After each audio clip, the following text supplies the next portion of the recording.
வணக்கம். முன்னாள் முதல்வர் மு.க. ஸ்டாலின் அவர்கள் போட்டியிட்ட கொளத்தூர் தொகுதியில் மட்டும் 30 வாக்கு எந்திரங்கள் குளறுபடி செய்யப்பட்டிருக்கின்றன. இதை நான் சொல்லலை, கண்ணால் பார்த்த திமுகவை சார்ந்த மிக முக்கியமான நிர்வாகிகள் பேட்டி கொடுத்திருக்கிறாங்க. அவர்கள் சொல்கிறார்கள், இது தொடர்பாக நாங்கள் நீதிமன்றத்தை நாடவிருக்கிறோம். சுதந்திர இந்திய வரலாற்றில் இப்படிப்பட்ட ஒரு வழக்கு என்பது முதல் முறை. என்ன நடக்கப் போகிறது அப்படின்னே தெரியல. இப்போது விஷயத்துக்கு வாங்க.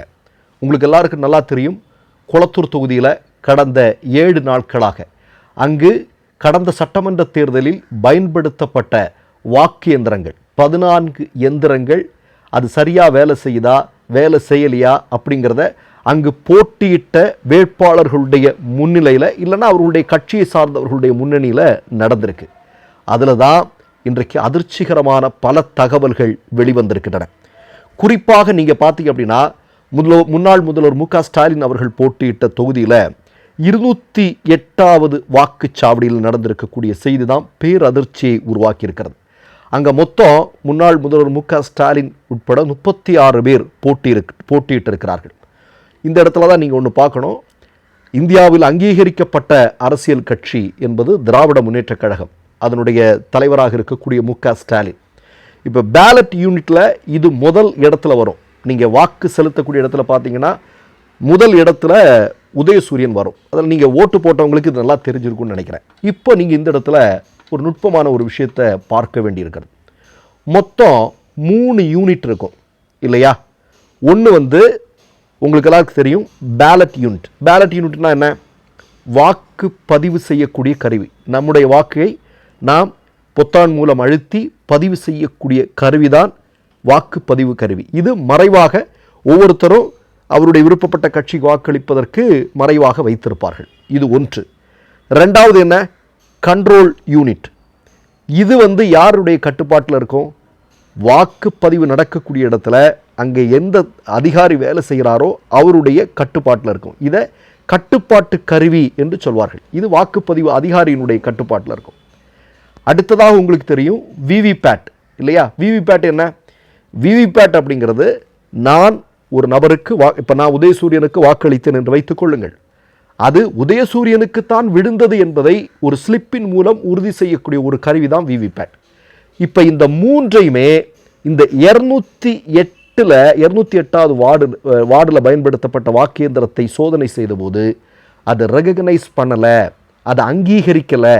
மு.க. ஸ்டாலின் அவர்களையும் அவருடைய சின்னமான உதயசூரியனையும் இந்த மூன்றும் ஒரு சேர அங்கீகரிக்கவில்லை என்கிற அதிரடியான குற்றச்சாட்டை இன்றைக்கு முன்வைத்திருக்கிறார்கள்.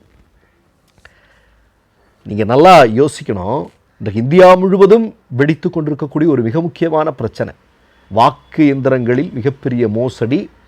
அதை சரியாக செய்ய வேண்டிய தேர்தல் ஆணையம் பல்வேறு தில்லுமுல்லுகளை செய்து கொண்டிருக்கிறது என்பது கடுமையான, ராகுல் காந்தி உட்பட எல்லா எதிர்க்கட்சி தலைவர்களும் முன்வைத்து கொண்டிருக்கக்கூடிய விஷயம். இப்போ முன்னாள் முதல்வர் மு.க. ஸ்டாலின் போட்டியிட்ட தொகுதியில் இது பட்டவர்த்தனமாக கண்டுபிடிக்கப்பட்டிருக்கிறது. இது மட்டும் இல்லைங்க, இது மட்டும் இல்லை. நீங்கள் உங்களுக்கு தெரியும், ராஜபாளையத்தில் 2 வாக்கு எந்திரங்கள் இதே மாதிரி குளறுபடி அதில் பிரச்சனை இருந்திருக்கு அப்படின்னு கண்டுபிடிச்சிருக்கிறாங்க. அதே மாதிரி நீங்கள் பார்த்தீங்க அப்படின்னா காஞ்சிபுரத்தில் உத்திரமேரூர் அப்படிங்கிற இடத்துல ஒரு வாக்கு எந்திரம் பிரச்சனையாக இருக்குது. ராஜபாளையத்தில் நீங்கள் பார்த்தீங்க அப்படின்னா ஏஜென்ட் கையெழுத்து போட்ட டேகே இல்லை. டேக்னா நான் என்ன சொன்னேன், வாக்கு எந்திரத்துக்கு மேலே ஒரு துணி மாதிரிலாம் போட்டு ஒட்டி இவங்க சைன்லாம் பண்ணுவாங்க. நீங்களாம் பார்த்துருப்பீங்கன்னு நினைக்கிறேன். அதில் அந்த இடத்துல வேலை செய்த ஏஜென்ட் கையெழுத்து போடாமலேயே அதை அந்த டேகை ஒட்டியிருக்கிறாங்க. ஏற்கனவே உங்களுக்கு நல்லா தெரியும், முதல் 3வது நாட்கள்லேயே திமுகவை சார்ந்தவர்கள் பேட்டி கொடுக்குறாங்க. பல வாக்கு இயந்திரங்களில் பயன்படுத்தப்பட்டிருக்கக்கூடிய டேகெல்லாம் புதுசாக இருந்தது அப்படின்னு சொன்னாங்க. அது இப்போ ராஜபாளையத்திலையும் அந்த செய்தி உறுதி செய்யப்பட்டிருக்கிறது. இப்போது நான் சொன்னேன் இல்லையா, 208வது வார்டில் இவ்வளவு பெரிய மோசடி நடந்திருக்கு அப்படின்னு திமுக காரர்கள் சொல்கிறாங்க. இது குறித்து அங்கிருந்தவங்கள்ட்ட போய் கேட்டிருக்கிறாங்க. அவங்க என்ன சொல்கிறாங்கன்னா, வழக்கமாக சொல்கிறதா அது மெஷின் ஃபெயிலியர் ஆகிடுச்சு அப்படின்னு நினைக்கிறோம் அப்படின்னு சொன்னாங்க. இது குறித்த விளக்கம் பின்னாளில் அளிக்கப்படும் அப்படின்னு சொல்லியிருக்கிறாங்க. இனி எந்நாளில் அளிக்கப்படும் அப்படிங்கிறது நமக்கு தெரியல. அதே மாதிரி நீங்கள் பார்த்தீங்க அப்படின்னா இந்த கொளத்தூர் தொகுதியில் பயன்படுத்தப்பட்டிருக்கக்கூடிய 10 மிஷின்களில் 5 மிஷின்கள், அதாவது எடுக்கப்பட்டதில் 5 மிஷின்களில் குளறுபடிகள் இருக்குது. இப்போ அதனால தான் அவங்க என்னென்னா கூடுதலாக நாங்களாகவே தேர்வு செய்த ஒரு 6 வாக்கு எந்திரங்களையும் சரிபார்க்க வேண்டும் என்று கேட்டிருக்கிறார்கள். அதற்கு ஒத்துக்கொண்ட போது தான் நீங்கள் பார்த்தீங்கன்னா 2 விவிபேட்டில் இஷ்யூஸ் வந்திருக்கு. இந்த குறிப்பிட்ட 208வது வார்டில் அதே மாதிரி உங்களுக்கு தெரியும் 157 நினைக்கிறேன், அந்த வாக்குச்சாவடியிலையும் இதே மாதிரியான விவிபேட் இஷ்யூஸ் வந்தது. இதெல்லாம் ஏற்கனவே வந்தது. இன்னைக்கு வந்திருக்கக்கூடிய செய்தி தான், ஒரு இந்தியாவிலே அங்கீகரிக்கப்பட்ட ஒரு கட்சி, அந்த கட்சியினுடைய சின்னம், ஒரு முதல்வர் வேட்பாளராக போட்டியிட்ட நபர், அவரை இந்த 3 யூனிட்டும் சரியாக ரெகனைஸ் பண்ணலை அப்படிங்கிறது சாதாரணமான விஷயமா? திராவிட முன்னேற்ற கழகம் சொல்கிற மாதிரி கொளத்தூர் தொகுதியில் மட்டுமே 30க்கும் அதிகமான வாக்கு இயந்திரங்களில் மோசடிகள் நடந்திருக்கிறது அப்படின்னா இது என்ன? இன்றைக்கு திமுக எடுத்திருக்கக்கூடிய முயற்சி என்பது ஒரு மிக முக்கியமான முயற்சி. ஏன்னா ஆதாரங்கள் அவர்கள் கையில் இருக்குது இல்லையா? இப்போ ஆதாரங்கள் அவர்கள் கையில் இருக்கிறனால அவங்க கோர்ட்டுக்கு போகிறாங்க. கோர்ட்டுக்கு போனால் என்ன நடக்கும்?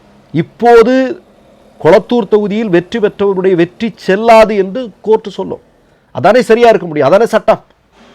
இப்போ இவ்வளோ குளறுபடிகள், இவ்வளோ மிஷின் எடுத்ததிலேயே இவ்வளவு குளறுபடிகள் அப்படின்னா ஒட்டுமொத்தமாக எடுத்து பார்த்தா, அப்போது உண்மையிலேயே கோர்ட் இதையெல்லாம் விசாரித்ததுக்கப்புறம் என்ன சொல்ல வேண்டியது வரும்? நம்ம ஊகத்தினுடைய அடிப்படையில் சொல்கிறோம், இப்போது கொளத்தூர் தொகுதியில் வெற்றி பெற்றவருடைய வெற்றி செல்லாது என்பதுதான் சட்டபூர்வமானதாக இருக்க முடியும். அப்போ இது இந்திய அரசியலில் ஒரு மாபெரும் புயலை கிளப்பப் போகிறதா? அதுதான் எல்லாரும் உற்று நோக்கி கொண்டிருக்கிறார்கள் இல்லையா? அதான் சுதந்திர இந்திய வரலாற்றிலேயே உங்களுக்கு எல்லாருக்கும் நல்லா தெரியும். ஒரு பழைய சம்பவத்தை சொல்கிறேன். இதே மாதிரி வெற்றி பெற்ற ஒரு நபருடைய வெற்றி செல்லாது என்று கோர்ட் அறிவித்திருக்கிறது. ஒரு வருடத்திற்கு முன்னாடி ஒரு சுயேட்சை வேட்பாளர், அவருக்கு சந்தேகம், அவரை எதிர்த்து போட்டியிட்டது பிஜேபி வேட்பாளர். நேரடியாக அவர் கோர்ட்டுக்கு போகிறார். ரொம்ப நாளைக்கு பிறகு கோர்ட் கையில் எடுத்துருச்சு. அங்கே பயன்படுத்தப்பட்ட வாக்கு இயந்திரங்கள் எல்லாமே எங்கே முன்னாடி நீங்கள் எண்ணணும், கவுண்ட் பண்ணணும் அப்படின்னு சொல்கிறாங்க. எண்ணினார்கள். நடந்தது என்ன தெரியுமா? அங்கே வெற்றி பெற்ற பாஜக வேட்பாளருடைய வெற்றி செல்லாது என்று அறிவிக்கப்பட்டது. கூடுதலான வாக்குகளை வாங்கிய சுயேட்சை வேட்பாளர்கள் அந்த இடத்தில் வெற்றி பெற்றதாக கடந்த ஒரு வருடத்துக்கு முன்னாடி மிக முக்கியமான தீர்ப்பு வந்திருக்கிறது. அப்போ நான் என்ன கேட்குறேன்னா, இப்போ ஏராளமான பேர் பயந்து கொண்டிருப்பார்கள். இப்போ அப்பா எங்கே அப்படின்னு கேட்டவங்கெல்லாம் ரொம்ப பயப்படுவாங்க. நிச்சயமாக பயப்படுவார்கள். ஏனென்றால் கொளத்தூர் தொகுதியிலிருந்து இன்றைக்கு திமுக கையில் வைத்திருக்கக்கூடிய ஆதாரங்கள் கோர்ட்டில் போகும் பட்சத்தில் கோர்ட் எடுக்கக்கூடிய முடிவு அப்படிங்கிறது ஒரு மிகப்பெரிய வரலாற்று திருப்பு முனையாக மாறுவதற்கான வாய்ப்பு இருக்கிறது அப்படிங்கிறதான் நமக்கு தோணுது. எப்படி இருக்கணும், விரைவில் இது தொடர்பான விஷயங்களை நம்ம பார்க்கத்தான் இருக்கிறோம். ஆனால் ஒன்றே ஒன்று மட்டும் சொல்லிக்கொள்ள விரும்புகிறோம். முன்னாள் முதல்வர் மு.க. ஸ்டாலினுடைய தோல்வி இந்த நொடி வரையிலும் தமிழ்நாட்டு மக்களால் அங்கீகரிக்க முடியவில்லை. அது எப்படி சாத்தியம்? ஏன்னா உங்களுக்கு எல்லாருக்கும் தெரியும், இன்றைக்கு அவர்கள் தேர்வு செய்திருக்கக்கூடிய வாக்குச்சாவடிகள் இருக்குல்ல, அங்கே அதெல்லாம் திமுகவுடைய மிக முக்கியமான கோட்டைகள். ஆனால் அங்கே 200, 150, 300 இப்படி ரொம்ப ரொம்ப குறைந்த வாக்குகளை வாங்கியிருக்கிறார்.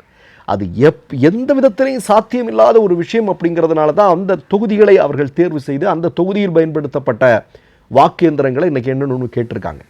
இன்றைக்கு இந்த மாதிரியான அதிரடி தகவல்கள் திமுகவின் சார்பாக வெளியிடப்பட்டிருக்கிறது. வரும் நாட்களில் என்ன நடக்கிறது என்பதை பார்ப்போம். மற்றொரு நிகழ்வில் சந்திப்போம். நன்றி, வணக்கம்.